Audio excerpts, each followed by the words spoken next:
Going to the gym for the first time is a journey, and like most journeys, it has stages.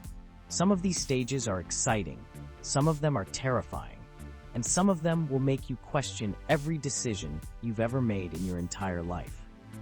I've been through all of them, and today I'm going to walk you through exactly what to expect when you finally decide to step foot in a gym for the very first time. Stage 1 is what I like to call the motivation stage. This is the fun part. This is where you're sitting at home, maybe scrolling through social media, and you see someone with an amazing body. They're flexing in the mirror, they look incredible, and something inside you just clicks. You think to yourself, I could look like that. I should look like that. All I have to do is go to the gym. How hard could it be? This stage feels amazing because you haven't actually done anything yet. You're just imagining yourself as a fit person. You're visualizing the results without any of the work. It's basically daydreaming, but with extra steps. During this stage, you start researching gyms in your area. You compare prices, you look at reviews, you check out pictures of the facilities. You want the perfect gym. Not too expensive, not too crowded, close to your house, but not too close because you don't want to run into people you know. You spend hours doing this research. You watch YouTube videos about gym etiquette. You read articles about beginner workout routines. You feel like you're preparing for battle, and in a way, you are. Stage 2 is the commitment stage. This is where you actually sign up for a membership. You walk into the gym, talk to someone at the front desk, and hand over your credit card. This feels like a huge moment. You're officially a gym member now. You have a key card and everything. The person at the desk gives you a tour, shows you where everything is, and you nod along like you understand. You don't understand. You're just trying to look confident. They point at machines and say, things like this works your lats, and you're like, great, I definitely know what lats are. You do not know what lats are. After the tour, you leave feeling pumped. You did it. You joined a gym. You're practically already in shape just from signing up. You go home and tell everyone about it.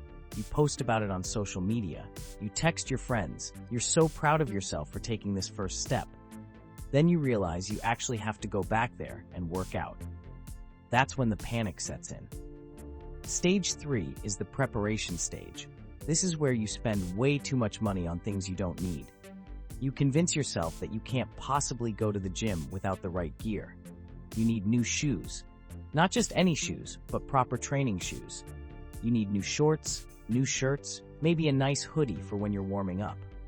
You need a gym bag to carry all your stuff. You need a water bottle, preferably one of those expensive ones that keeps your water cold for 24 hours. You need headphones, good ones, because you can't work out without music. You need a fitness tracker so you can monitor your heart rate and count your steps. By the time you're done shopping, you've spent more money on gym accessories than you spent on the actual membership.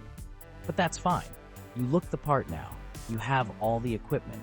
You're ready, or at least you look ready, which is basically the same thing. Stage 4 is the procrastination stage.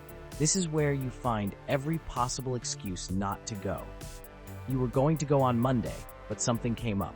Tuesday didn't work because you had to stay late at work. Wednesday was out because you didn't sleep well the night before. Thursday, you forgot your gym bag. Friday is basically the weekend, so what's the point? And you can't start on a weekend. That's just weird. So you'll start fresh next Monday. This cycle repeats for about 2 to 3 weeks. During this stage, you feel guilty every single day. You see your gym bag sitting in the corner of your room, judging you. You get notifications from the gym app you downloaded, reminding you that you haven't logged a workout yet. Your new gym clothes are still folded perfectly because you've never worn them. The guilt builds up until finally, you decide that tomorrow is the day. No more excuses. You're going to the gym. Stage 5 is the night before stage. You can't sleep. You're lying in bed thinking about tomorrow. What if everyone stares at you? What if you don't know how to use the machines? What if you drop a weight on your foot? What if someone tries to talk to you? What if you sweat too much? What if you don't sweat enough and people think you're not working hard? Your brain will not shut up. You go through every possible scenario, most of them ending in embarrassment. You set multiple alarms because you're terrified of oversleeping. You lay out your gym clothes so you don't have to think about it in the morning. You pack your gym bag with everything you could possibly need. You have water, a towel, your headphones, your phone, a snack for after, an extra shirt in case you sweat through the first one. You're over-prepared, but it makes you feel better. Stage 6 is the arrival stage. You made it. You're in the parking lot of the gym. You're sitting in your car, staring at the entrance. You've been sitting here for 10 minutes. Part of you wants to just drive away. No one would know. You could go get breakfast instead. But no, you've come this far. You take a deep breath, grab your bag, and walk toward the door. You scan your key card, and the little gate opens. This is it. There's no turning back now. You walk in and immediately feel like everyone is looking at you. They're not. Nobody cares. Everyone is focused on their own workout. But in your head, every single person in this building is watching your every move and silently judging you. Stage 7 is the wandering stage. You're inside the gym and you have no idea where to go. The person who gave you the tour showed you everything, but you forgot all of it. Everything looks different when the gym is actually full of people. Machines you thought you understood now look like torture devices. You walk around aimlessly, pretending you know what you're doing. You stop at the water fountain and take a drink just to look busy. You check your phone like you're reading an important message. You're actually just staring at your lock screen. Eventually, you spot something familiar. The treadmill. Everyone knows how to use a treadmill. You walk over there confidently and hop on. This feels safe. This feels manageable. You start walking, then increase the speed to a light jog. You're doing it. You're working out. You're actually at the gym, working out. This isn't so bad. Stage 8 is the false confidence stage. After 10 minutes on the treadmill, you feel amazing. You feel like you've got this whole gym thing figured out. You step off the treadmill, feeling energized, and decide to try something else. You walk over to the weight section. You pick up a dumbbell that's probably too heavy for you, but you don't want to look weak. You do a few curls. Your form is terrible, but you don't know that yet. You feel strong. You feel powerful. You catch a glimpse of yourself in the mirror and think, yeah, I look pretty good. This confidence lasts for about 5 more minutes until you try a machine you've never used before. You sit down, grab the handles, and pull. Nothing happens. You pull harder. Still nothing. Someone walks by and you pretend you're just resting between sets. You have no idea how this machine works. You quietly get up and walk away, hoping no one noticed. Stage 9 is the exhaustion stage. It hits you out of nowhere. 1 minute you're fine, the next minute your legs feel like jelly. You're sweating way more than you expected. Your heart is pounding. You look at the clock and realize you've only been here for 30 minutes. It felt like 2 hours. You thought you were in decent shape. You were wrong. You were so wrong. You start negotiating with yourself. Maybe 30 minutes is enough for the first day. You don't want to overdo it. That's how injuries happen. You should pace yourself. You should listen to your body. Your body is screaming at you to stop. Stage 10 is the escape stage. You decide you've done enough. You grab your stuff and head toward the exit. You try to walk normally, but your legs aren't cooperating. You're doing that weird post-workout waddle. You make it to your car, collapse into the driver's seat, and just sit there for a while. You're exhausted. You're sweaty. You're wondering if you'll ever be able to walk normally again. But underneath all of that, there's a tiny feeling of accomplishment. You did it.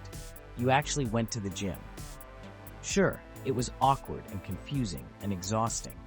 Sure, you probably did everything wrong. But you showed up, and that's more than most people can say.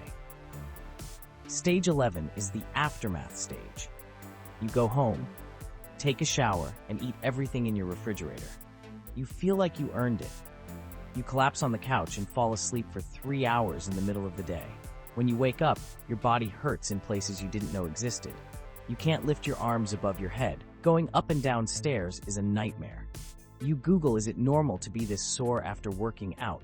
And the internet tells you yes, it's called DOMS, and it's completely normal. That doesn't make it hurt any less. For the next 3 days, you walk around like you've been in a car accident. People ask if you're okay. You tell them you went to the gym, and they look at you with a mix of respect and pity. The final stage is the decision stage. You've been through it all: the motivation, the commitment, the preparation, the procrastination, the anxiety, the workout, and the recovery. Now you have to decide. Are you going back? Some people never return. They let the membership collect dust and eventually cancel it. But some people, despite everything, actually go back. They push through the awkwardness and the soreness. They figure out how the machines work. They stop caring if people are watching. They become regular gym people. I'd like to tell you which path I took, but honestly it changes depending on the month. Sometimes I'm a dedicated gym person. Sometimes I'm paying for a membership I never use. That's the thing about going to the gym for the first time. It's not really about the first time. It's about all the times after that. And those times, my friend, are a whole different set of stages entirely.